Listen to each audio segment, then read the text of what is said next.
It's Like, day 81 of the national emergency. It's day 9 since the country's collective expression of anger. And it's 243 years since the U.S. Declaration of Independence declared that we hold these truths to be self-evident, that all men are created equal, that they are endowed by their Creator with certain unalienable rights, that among these are life, liberty, and the pursuit of happiness. Thank you for being with us tonight. Tonight, we listen. The first person that I want to bring out is Otis Fung. Otis is a first AD on film and TV sets all over the city. You've definitely seen his work. He's the gentleman in charge of safety for the crew, for the talent, for the vendors, for everybody on set. The set is his. It's a lot of responsibility with a lot of moving parts. All right, give me 1 second as we bring in... There he is. Good evening, Otis Fung. hi, How are you, everyone. sir? How are you? Thanks for having me. Please, thank you. Thank you for taking a moment in your night. So tell us, just give me a little bit of background. What happened last night? Well, I went on protested like many people have been doing. Um, it was important to me to lend my voice to this movement. And I was just out there in the field. Long story short. So I saw on Facebook that you had posted some really powerful words, a poem, if you would. Could you recite that for us? Yeah, I guess it's a poem. I think you give me a lot more credit than is due, Scott. Thank you very much. The words, I'll just call it just some words that reflect my thoughts. By the way, everyone, excuse the hoarse voice. I was yelling a little bit at the protest last night, kind of encouraging people to lend their voice to the movement. So, the words. I am at the intersection of what was and what can be. I'm no longer a spectator. I am no longer accepting what I accepted before. I understand that I'm responsible for change. I am doing something real about it. And then my call to action. Are you this I? If so, you can be this I. Taking responsibility for change into the individual hands of the people that are affected by what's going on around them, as well as those that see what's affecting their friends, family, colleagues. Very powerful. And so to bring it to last night, Yes, last night you made a decision to be that I, and you yes. stepped out your door, and what happened? The protest was right there. Interestingly enough, I was uh, planning on going into the city and joining the protest and lending my voice to the movement there. Um, Protest was brought right to my door. I didn't have to travel very far to to feel what so many people out there are feeling. Just anger, you know, um, the sense of disenfranchisement that has been a part of what has been going on for way too long in America for people of color, black people particularly. So it found me. I didn't have to find it. Hmm. And what was there? Like, who was there? Was it huge? What was it like? It was a mixed crowd. Unlike what you may have seen on TV, a lot of the crowd, it was a mixed bag. It was old people, it was young people, it were people of color, men, women, different ethnicities, different nationalities, and it was peaceful. That was my experience. I know that that's not true for every protest, but for the protest that I participated in, it was peaceful. And did you feel like everyone was connected? Yes, I think so. I think I think everyone was moving towards the same goal, which is equal treatment under the law. Um, Maybe curbing abuse in the police department of black men in the streets. Mm-hmm. And to be honest with you, Scott, people are making the decision now to take a chance on protesting. I'm afraid of dying from COVID-19, Mm-hmm. as well as a lot of the people that were out there in the crowd. I spent over 70 days implementing a meticulous daily routine of cleanliness.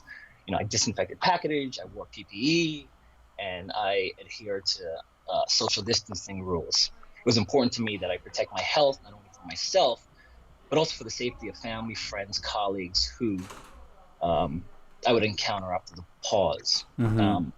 That fear obviously hasn't gone away. It's I got to get back to work at some point, as do many people. But what scares me more than getting sick from COVID-19, which is a respiratory disease, which causes trouble breathing, persistent cough pain, a chest pain, and may result in death. That's not as scary to me as allowing a disease system to continue that's been suffocating black and brown communities for over 243 years. That's terrifying. And fortunately, I'm not married. I have no children. I can fight on the front lines for change. I'm protesting to keep future generations safe from the insidiousness of racism. And my hope is that my infant nephews, Ocean and Carter, um, will never know the pain and anguish that millions of black men to date have experienced. And I'm with the families out there that are scared of what's going on around them. But for those families, those mothers who are clutching their children a little bit tighter during this time of uncertainty and crisis, it's important to ask, what are you willing to do to give your child a better life? And if you're not willing to fight a better future now, then when will you be willing to fight? As Benjamin Franklin said, justice will not be served until those who are affected are as outraged as those who those who are unaffected are as outraged as those who are. Powerful. And so you made the decision last night to jump into the protest, even though you have spent these past couple months, like most of us have, protecting yourself Right. against the virus and pandemic, but you Mm-hmm. you weighed the risk and you moved forward to become that I. And Yes. and so then, now that decision has been made, Mm-hmm. what do we do next? That's a really complicated question. It's a really difficult question to answer. In the void of leadership from the top, we need leadership from the bottom, and that's the I movement. And that's a movement that makes the individual responsible for change. It makes the individual responsible for having compassion for people that they may not know. That's what I'm hoping for. Amen.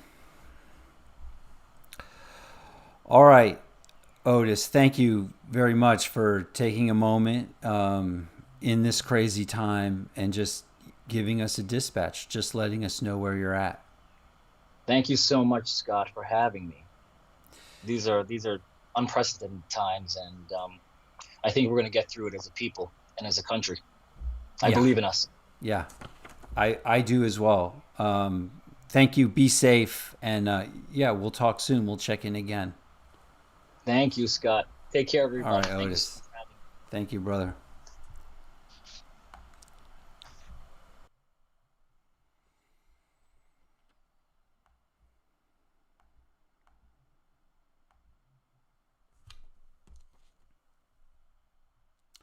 Of course, there's been some very interesting things on the media. And as you all know, I'm a I love PBS News Hour. They've had some really wonderful guests on, shedding a lot of light. We're going to have a couple of clips throughout tonight.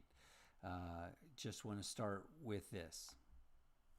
None of this is happening in a vacuum. You saw many of those protesters out there wearing masks. We can't forget all of this is unfolding on top of a health crisis, a pandemic that is disproportionately killing Black Americans. You wrote about that today. I just want to read you a short quote from that. And you said, "How does one live in such a time? For those African Americans who have lost loved ones and their jobs, who find themselves in long lines at food banks, who have to deal with the ongoing stress of a virus that can strike at any moment, how do you manage the trauma of loss and the terror of seeing another Black person killed by police?" Eddie, you use the word another because we have seen video after video. What is the collective impact of that, the cumulative toll of those videos?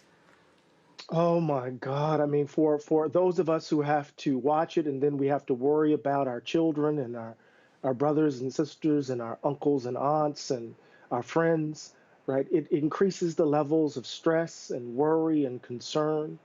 When we think about every major urban uprising in this country, bracketing 1968 after the murder and assassination of Dr. King, every last one of them have been rooted since 64, going back into the 1940s, in some form of encounter with police, some form of police brutality, or some act in which the police have in some ways harmed or even murdered a Black person.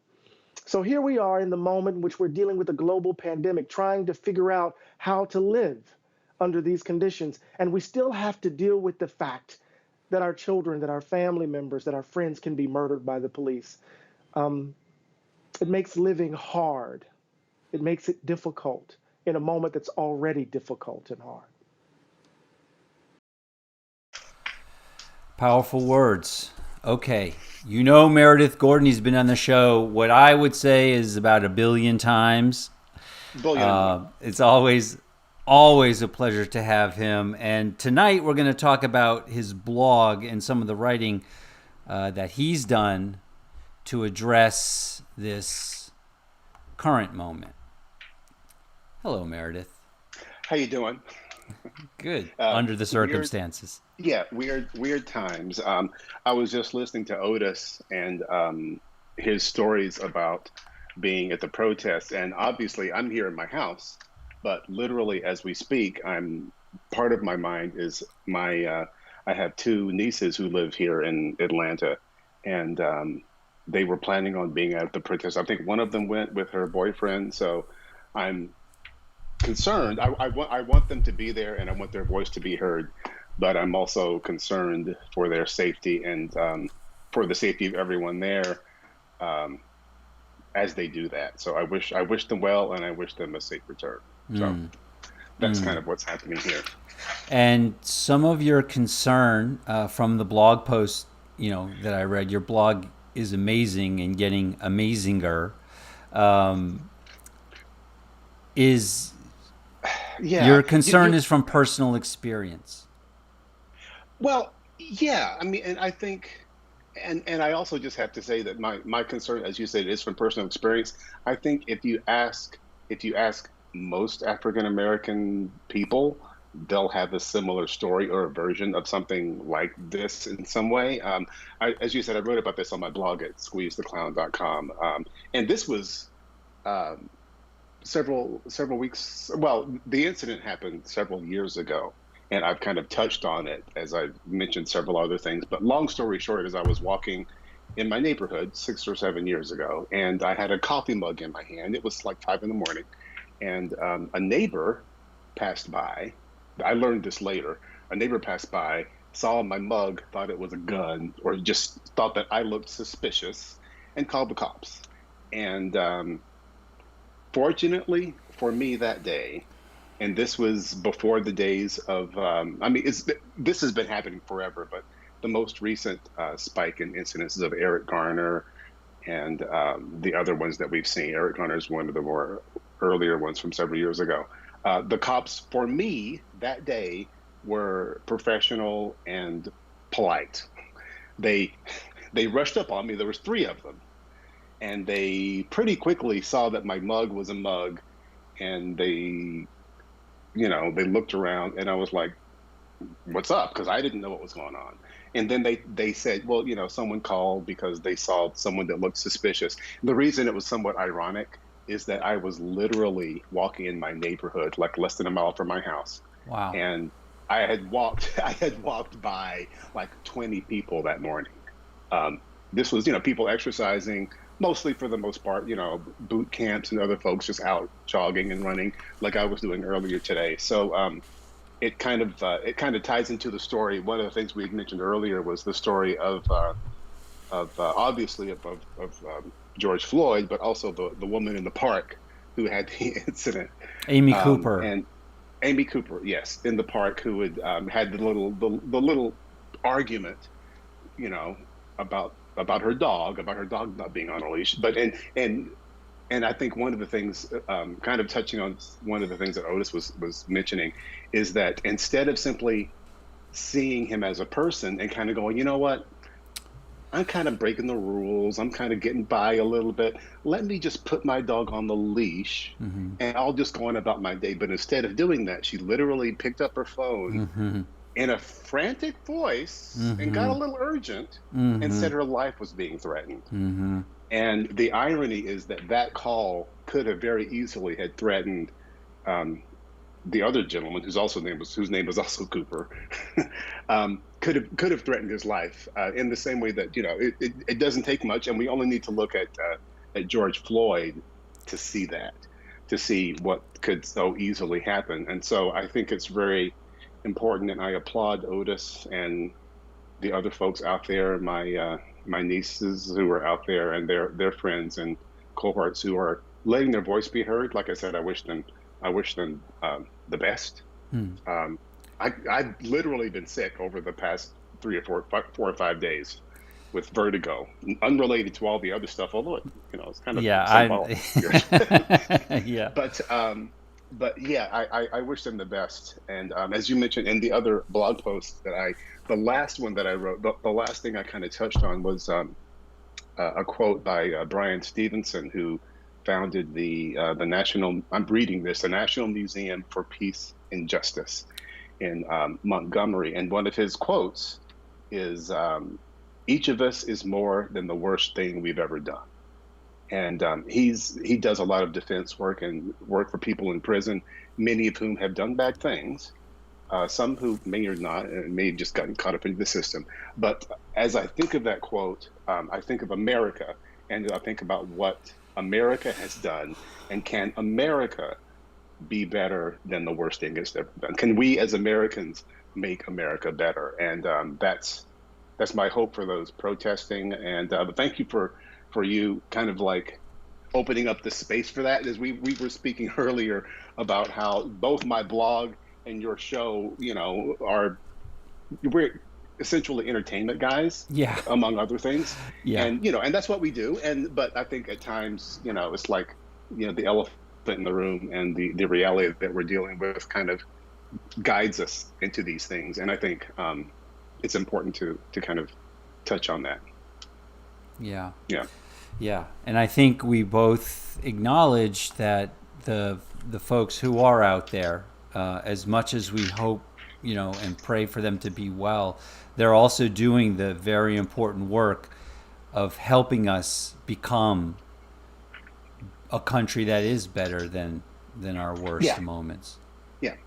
I think I'm in my work and in my life, I really try to be, when I see a problem, I try not only to identify the problem, but also have a little bit of the solution. And I think we kind of, in many ways, know what the solution is.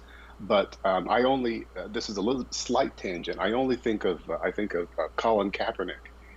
Several years ago, Colin Kaepernick was literally kneeling peacefully in protests, and our current president made fun of him, did all kinds of things. And he became the laughingstock and a pariah. They claimed he was like, against the military, which is ridiculous. And if we can't get beyond that to merely have a serious conversation about about police brutality. I mean, just imagine if we had just simply taken his protest seriously. We wouldn't be we would be joking right now. We'd be telling jokes, Bad ones. bad ones. If we as a country had taken his warning and his concerns more seriously, maybe that police officer wouldn't have had his knee on that guy's on Mr. Floyd's neck. And so I'm all for solutions, but there's a time to kind of like raise a ruckus. Say solution will come tomorrow in the near future, but we have to kind of let the voice be heard. Yeah, and as Otis was saying, the next steps, once we make the decision to be part of the solution, even though we don't know exactly what the next step is, the next steps that we take will be part of the solution.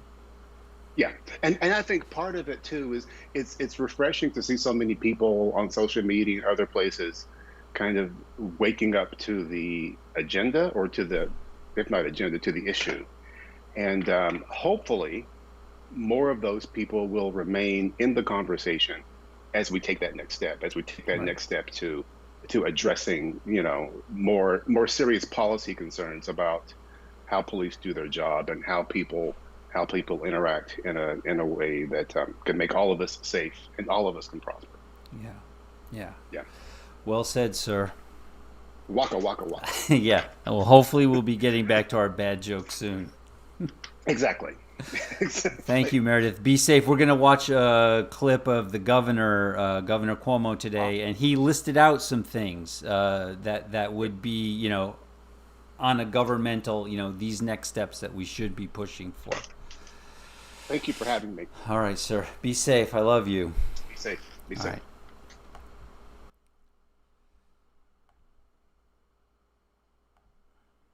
You have protesters who are outraged at what has happened, and you have criminal activity, looting, extremist groups who are using this moment for their own purposes and exploiting this movement and moment. Two very different things. On the protesters, they're outraged. And by the way, I agree with them. What happened to Mr. Floyd was a disgrace. It was repugnant to America. It was repugnant to any good policing perspective or strategy or approach. And it's not just Mr. Floyd. This was not an isolated instance. It goes back to Rodney King and Amadou Diallo and Abner Louima and Eric Garner and cases just like it all across this country. I don't believe we've yet specified an agenda, but you know the agenda forward. You know what we should learn from Mr. Floyd's murder. So he did not die in vain. You need independent investigations of police abuse. You need discovery of records of police who are being investigated. How do you still allow chokeholds in the United States of America? Why can't you have a national standard of what is excessive force? And I think the justice agenda should even go forward, because it's not just about police abuse.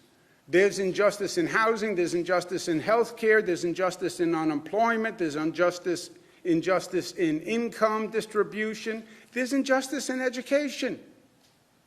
I would make education equity part of that agenda. I would make child poverty part of that agenda. And I wouldn't wait for next year. I think that Congress should pass those laws now. That's all outrage at what happened at Mr. Floyd's killing, and how do we learn and move forward and reform, and that's what the protesters are talking about, and that is what this nation is all about. There's a totally different situation that has nothing to do with the protesters. People see this moment and they exploit it, and that is criminal activity and that is looting. Very powerful words. And with me, right here. I was right the first time. Rashada Dewan, sorry, I pronounced that incorrectly. Rashada is a Chicago actor. We met yesterday and we Skype met today. She's a friend of our mutual friend, Tara Mallins, and she recently reached out to the Chicago theater community at large and forwarded a lot of links. And I have this all in caps because when I received the email blast from one of the Chicago theaters, it said in huge letters, "Stop standing there and do something." Just a call to amazing action. So welcome, Rashada. Thank you, Scott. What are you seeing in Chicago? A couple of things. Well, what I can tell you right now, just outside of my window, is it's super peaceful. There are just people walking to and from the lake, people riding their bikes, families, people of all cultures and nationalities. Everyone. I was out there this morning. It's a beautiful day on the lakefront. But I have also seen some protests, which I had to kind of figure out how to get home quickly so I can make sure I get inside. But yeah, that's happening here as well. But there are also some cleanup crews here that are cleaning up some of the broken glass from the streets of the looting. So it's all kind of stuff happening here in Chicago right now.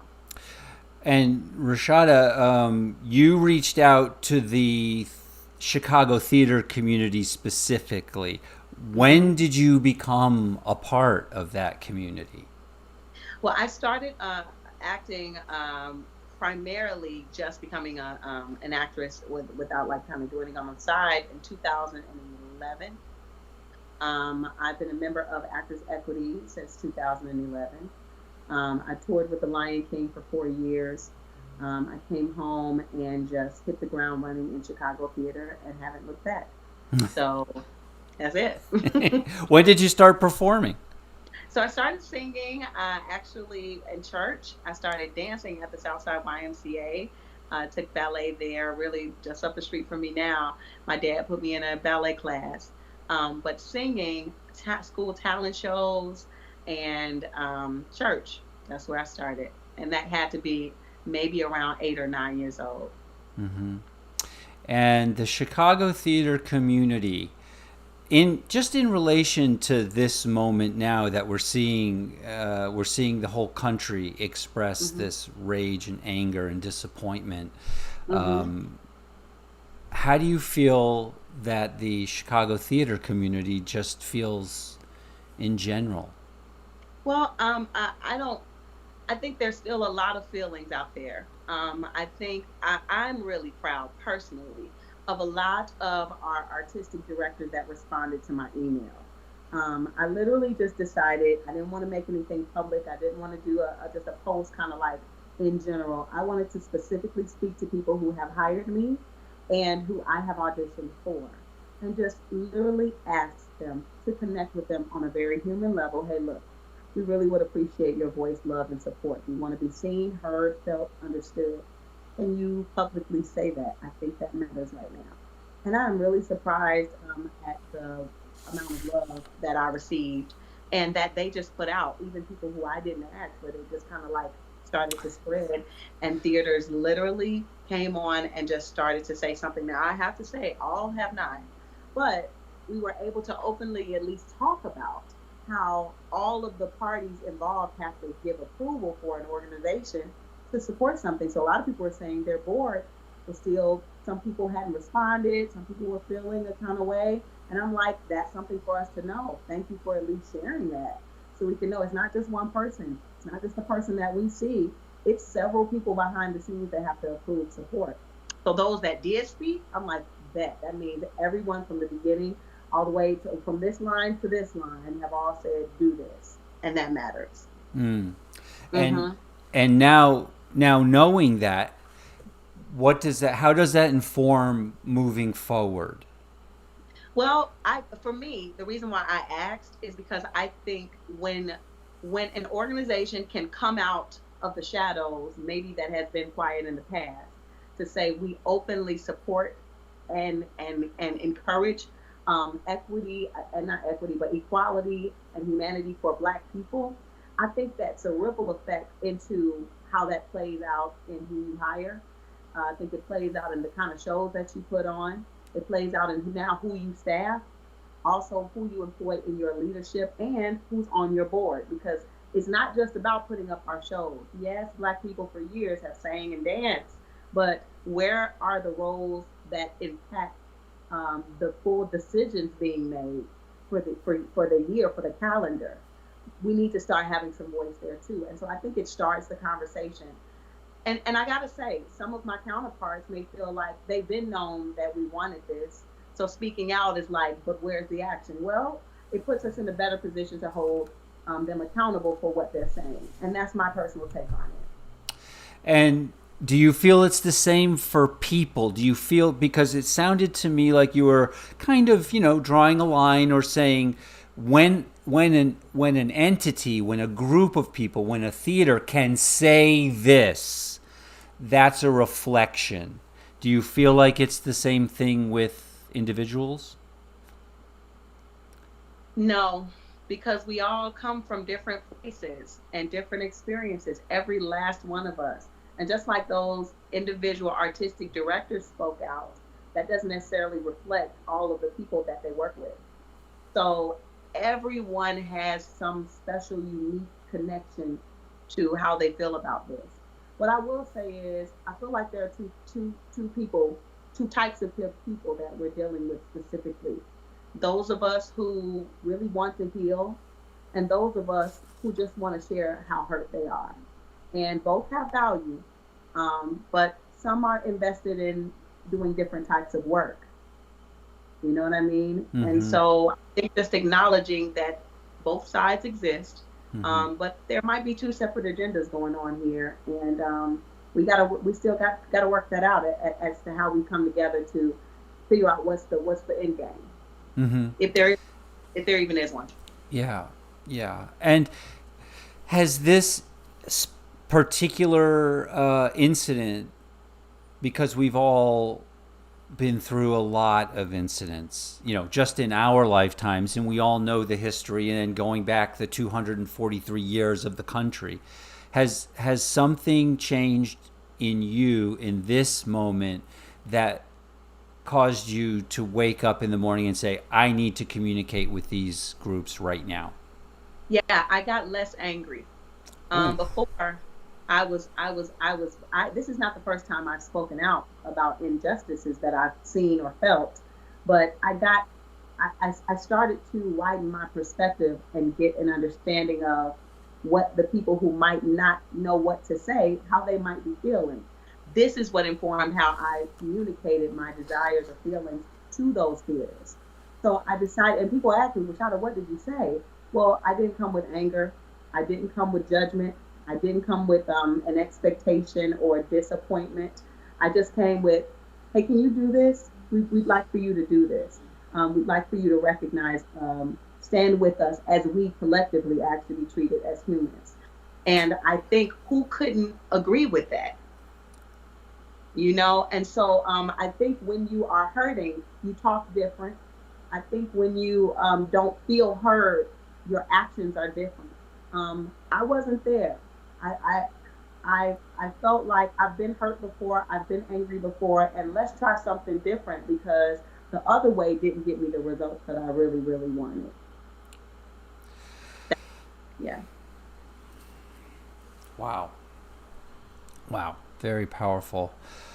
Well, thank you. It feels odd to say nice to meet you, because because I feel like we had a great conversation this afternoon, and now this evening, this conversation is well, to be honest, the first time you came into my life, which was yesterday, you instantly, through that email, instantly grabbed my attention, got my focus, and I understood, yeah, I have to not just stand here. I have to do something. That's So right. thank you for that. Thank you. Well, thank you for the space to be heard and to be listened to. Like I say, I don't think there's one answer, but I do think that it's the balm to a very gaping wound that all of us have. It's not just one-sided. I think everyone has felt the effects of this, whether you want to acknowledge it or not. Right. Because while there is privilege, there's also some hurt. There's also some guilt. There's also some deep disappointment with people who look just like you and I. And so I don't think anyone's immune from this. It's just whether you want to focus on it or not. So thanks for this time to be able to just have a space to talk. Thank you. And Yeah.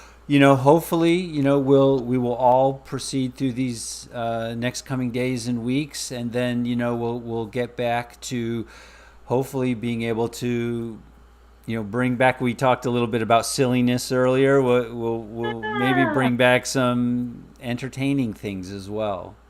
That's right. Well, I thought about this too because I was like, I wonder if people like get on there and sing or get on there and tell jokes and that Absolutely. kind of As a matter of fact, today we had some beautiful musicians, but we decided against that because there are some things going on today, where the music industry and the dance industry have decided that, today's a down day. Right. That's right. So the show must be paused. So we pause on that, but on Thursday, and maybe I'll call you tomorrow. Thursday, I had the idea that we would do just all music because. Okay. I'm gonna call you tomorrow. I am down, Scott. You just let me know. I'm definitely gonna reach out tomorrow. You'll get that text. Hey, look, I'm an artist. I'm like, where can I perform something? Yes, we have it right here. Thursday. Ladies and gentlemen, this is a preview for Thursday. All right. Down. All right. Thank you so much. Thank you, Scott. All and right. Hey, this is our time to be silly. I appreciated that. Yeah. Thank you. We'll talk soon, Rashada. Be safe. You too. Bye-bye. Peace. Oh my gosh. Oh my gosh. Wonderful, wonderful people.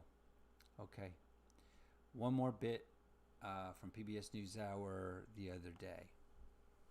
We come back again and again to this question of when will it change? How will it change? I was speaking earlier with a police chief in a major city who was himself a black man, and he said the frustration for him right now is that, he said, I don't know what else we can ask people of color to do. I don't know what else we can ask black men to say or do that hasn't already been said or done.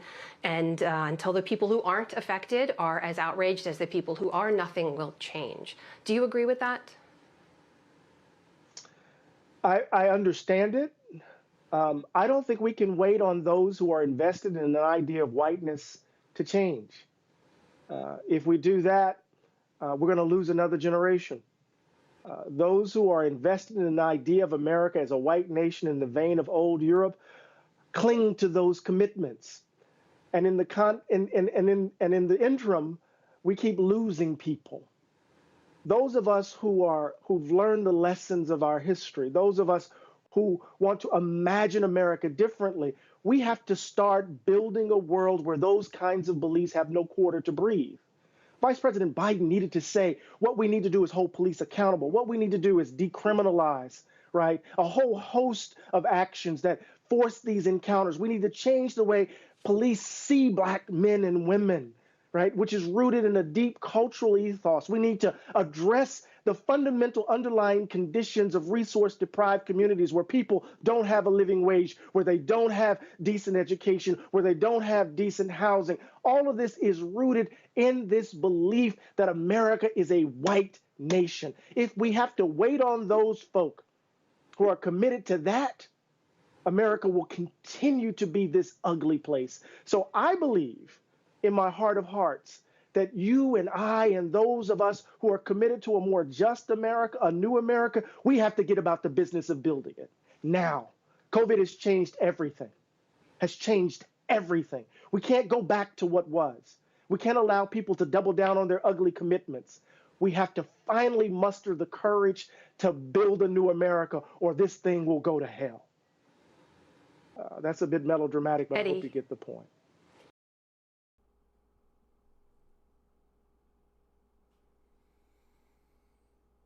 I think we get the point. I hope we get the point. All right.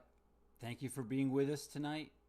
Everybody, please stay safe. Hunker, hug, haven. And we'll see you on Thursday.